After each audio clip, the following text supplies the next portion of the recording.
A different part. Basically this wall just needs a couple LEDs, so I'm going to try a couple different ones. I'm going to try a warm white and an orange to see what kind of effect that gives back there. And this side will match that one. That's pretty much it. I'm going to fix those in there, put those on the floor where it belongs, which is probably that one. So I'm probably going to have to make a fake floor back there as well. Sorry if that hasn't been in picture there. But once this is in place relative to the bottom of the wiring hull, I'll run enough wire off of this piece to get to the main power leads and then make it modular by simply not attaching it, so I can always pull everything apart and still have just the basic hull here. The bottom side of this, I'm putting these tubes on, and I may as well fix this one right here.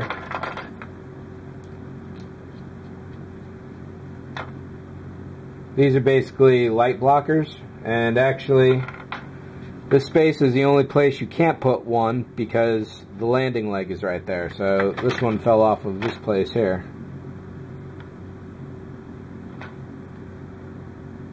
And in each one of these there's going to be one blue LED. So there's 6 for there, and I got to work out exactly how this one is going to go because the wall of the landing bay is right there. So there shouldn't be too much light leak anyway, but we'll take a look at it when I get there. There's also some other tubes that go in between the freezers here that some folks will light as well, but I'm going to leave that alone as is. And you'll recall I put all these empty tubes here. These are all going to serve as buses basically for different color LEDs. So along the freezer wall here, these 2 tubes are probably going to be flashing blue to power all the panels going on at the top of the freezer walls. And so on and so forth. There's going to be a couple greens over here in the control panel, a couple yellows. I'll probably need a few more tubes for that. And then if this is the computer wall, there's going to be at least a red, green, blue, and orange, and some others to max out all the colors going across the entire model.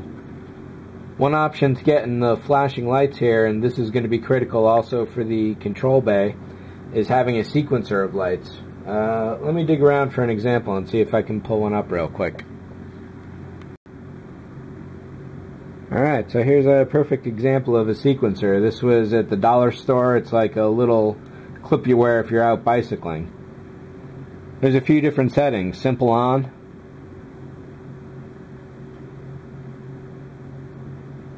standard flashing, and now we're into sequencing ones.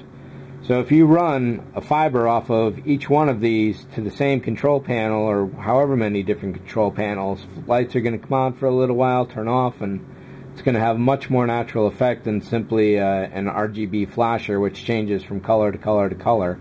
And this allows you to keep a single color for entire bays.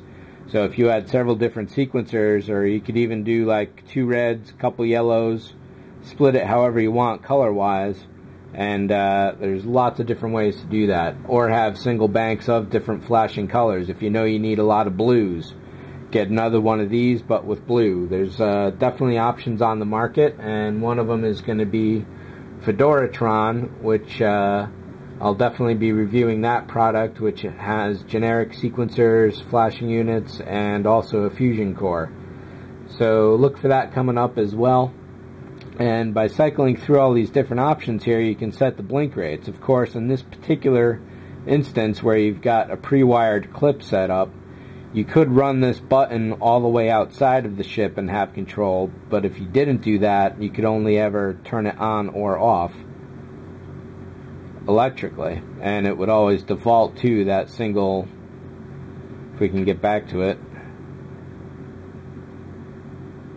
it will always default to simply on or off. And now to get off again, I got to go through all the different sequences to cycle back through. So having all these different LEDs from the sequencer flashing through different fibers everywhere, I think that pretty much covers that idea. So I will need some sequencing blues over here on the freezer. There's definitely a lot of yellows over here on the control panels and a couple other colors. So there's going to be a lot of different lighting options in here, and talk about the walls and everything. I could probably easily soar over 100 LEDs in this thing, I think. That should not be too difficult at all. I've already got about 15 in the base hull, and once you start adding all these in, plus the sequencer options, it's definitely going to be a significant amount.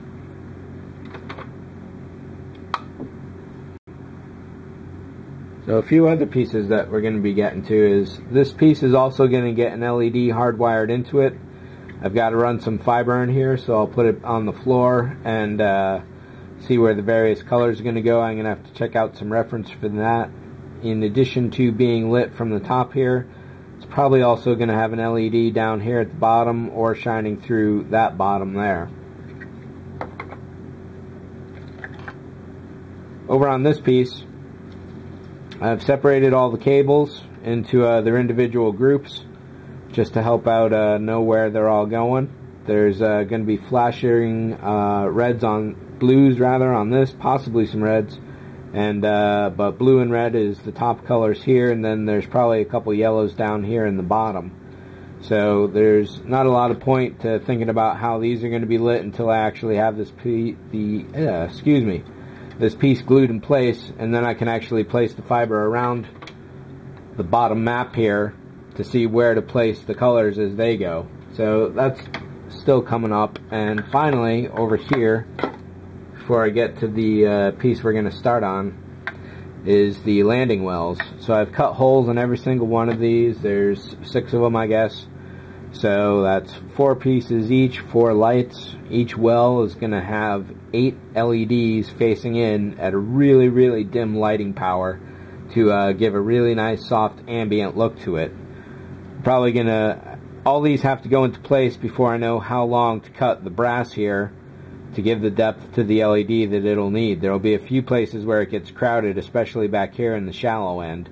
So I'm going to have to watch that and keep an eye on that. But basically there's going to be an inch or so, at least half, where the LED can sit in here and funnel out. And that'll give the cone of light actually a different instance than it would if it was right against here. So if you want something really diffuse, you can put the LED even further back if you want. If you want it tight on the far wall, put it up closer to the end.